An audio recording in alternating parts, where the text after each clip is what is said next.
त्या कामगाराला आपण सुपरवायझर बनवलं तर आनंदाची गोष्ट आहे. सेलिब्रेट करा की वरती कोणीतरी असं बसलं आहे ज्याला असं वाटतं की माझ्यामध्ये लिडरशिप पोटेन्शियल आहे. मला त्यांनी प्रमोट केलं आहे, मला त्यांनी संधी दिली आहे आणि माझा लीडरशिपचा प्रवास सुरू झाला आहे. ओके, मी लीडर नाही झालो आहे, मला लीडर बनण्याचा जो प्रवास आहे तो करण्याची संधी मिळालेली आहे. जेव्हा तुम्हाला सरांनी सुपरवायझर बनवलं किंवा जेव्हा आपल्याला पद मिळालं आहे, जेव्हा मी नाशिकचा ब्रांच मॅनेजर झालो, त्याच्याबरोबर मला काही अधिकार पण येतात. ओके, अधिकार आपण वापरतो त्याच्याने आपल्याला अजून अधिकार मिळतात.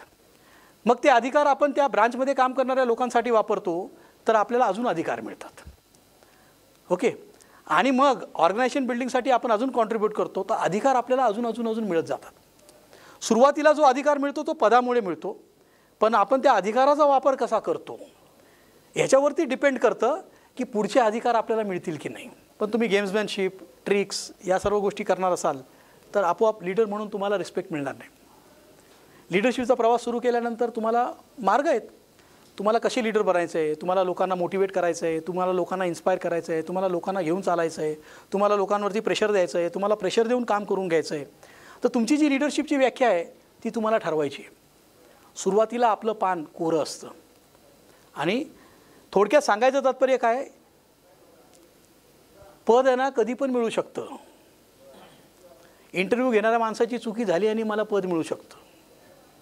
कंपनीची काहीतरी मजबुरी आहे म्हणून पण मला पद मिळू शकतं. म्हणजे त्यांना प्रॉब्लेम झाला आहे, मला 2 हातपाय आहेत, त्यांना वाटलं याने कुठेतरी काहीतरी केलेलं आहे, देऊन बघूया.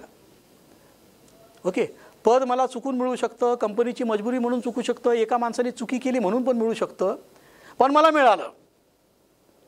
आता मी त्या पोझिशनला प्रॉपरली घेणं गरजेचं आहे. त्यामुळे इतरांना टच करण्याच्या पूर्वी मला स्वतःवरती काम करणं खूप खूप गरजेचं आहे. आता लेवल 1च तुम्ही थांबलात. लेवल 1चा लीडर काय करतो, जर तो टीमबरोबर रिलेशनशिप करून चांगला लीडर नाही झाला तर त्याचे दुष्परिणाम काय आहेत ते आपण समजून घेण्याचा प्रयत्न करूया. पहिलं आहे, position doesn't make you leader. काही लोक लगेच फोन करून सांगतात, अरे तुला माहिती आहे का मी लीडर झालो, मी लीडर झालो. पोझिशन मिळाल्याने तुम्ही लीडर नाही बनत. पोझिशन मिळाल्याने तुम्ही लीडर नाही बनत. पोझिशन मिळाल्याने तुम्हाला लीडरशिपचा प्रवास सुरू होतो. पोझिशन मिळाल्याने लीडर बनण्याची संधी मिळते. दे डिव्हॅल्यू पीपल. जे लोक लेवल 1ला ऐकतात ना त्यांची वाक्यरचना अशी असते, तुम्ही 7 लोक आहेत ना, माझा सगळ्यात मोठा प्रॉब्लेम आहे ना तुम्ही 4घच आहात. तुम्ही बघितलं रमेशच्या टीममध्ये ते लोक दिवसाला 150-200 पीस मारतात. तुमच्यासारखे गाढवं मला मिळाले आहेत.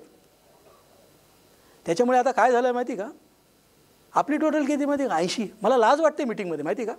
मॉर्निंग मीटिंगला जेव्हा मी सरांसमोर बसतो ना अक्षरशः मला तुमची लाज वाटते. ॲक्च्युली मी काय सांगतो माहिती का, मला तुम्हाला लीड करता येत नाही आहे. रमेश बघा किती चांगला लीड करतो आहे, पण ह्याचा अर्थ मी असा काढतो